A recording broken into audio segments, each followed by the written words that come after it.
मीरपुर नाम के शहर में तेजस अपनी पत्नी नीरू के साथ रहता था। पति पत्नी दोनों ही नौकरी करते थे। एक दिन तेजस गांव अपनी माँ के पास फोन करता है। हेलो, प्रणाम माँ। जीते रहो माँ, तुम दादी बनने वाली हो। अरे वाह, ठीक है बेटा, मैं कल ही आती हूँ। जब माँ जी शहर पहुंची तो बेटे बहू ने बहुत अच्छे से स्वागत किया। लीजिए माँ जी चाय। अरे गर्मा गर्म पकोड़े ले आओ माँ के लिए। नीरू रसोई में गई और 2 मिनट में ही पकोड़े ले आई। जी ये लीजिए।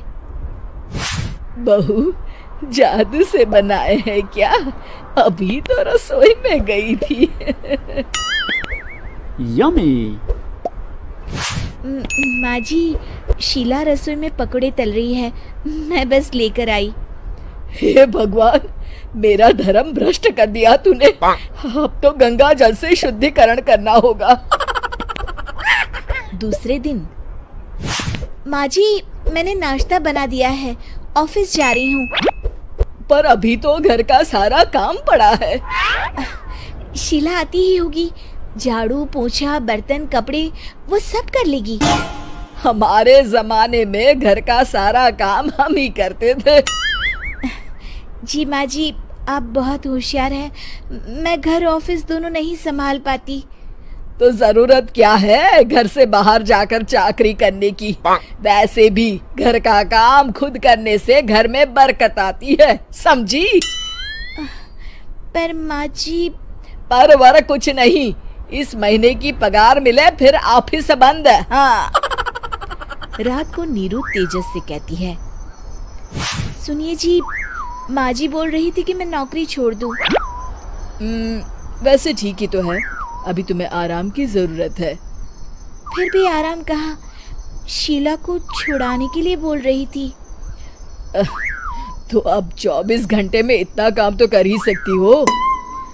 पर जॉब पसंद है मुझे, घर पर मन नहीं लगेगा।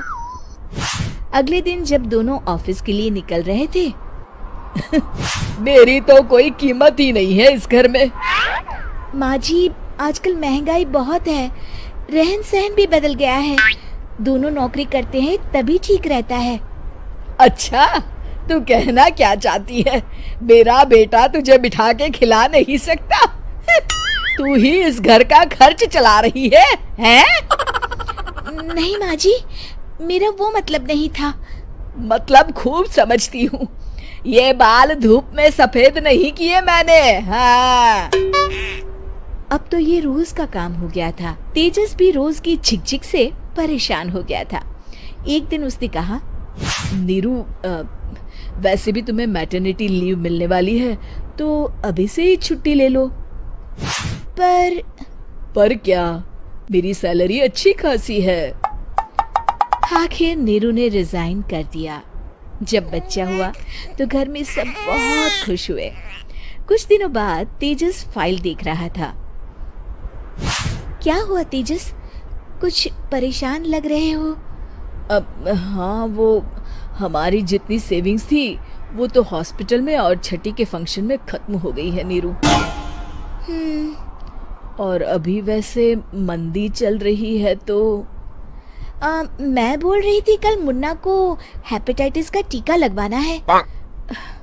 नीरू, क्या पोस्टपोन नहीं कर सकते? नहीं जी, बिल्कुल नहीं। अब तेजस को समझ में आ रहा था कि उससे गलती हुई है। पैसों की कमी का असर घर के माहौल पर भी पड़ रहा था। अगले दिन, बेटा मेरा चश्मा और ये दवाइयाँ ले आना, पर्चा देते हुए माँ जी ने कहा। जी। तेजस, मुन्ना के लिए दूध का डिब्बा और डायपर भी ले आना, और ये किराने के सामान की लिस्ट है, इसे भी लाना है। तेजस गुस्से में लिस्ट मरोड़कर फेंकता है और चिल्लाता है, पैसे क्या पेड़ पर उगते हैं? ये ले आना, वो ले आना। अरे पर ये जरूरत का सामान ही है। वो गुस्से में बिना कुछ कहे ऑफिस चला गया। अरे लंच तो ले जाइए।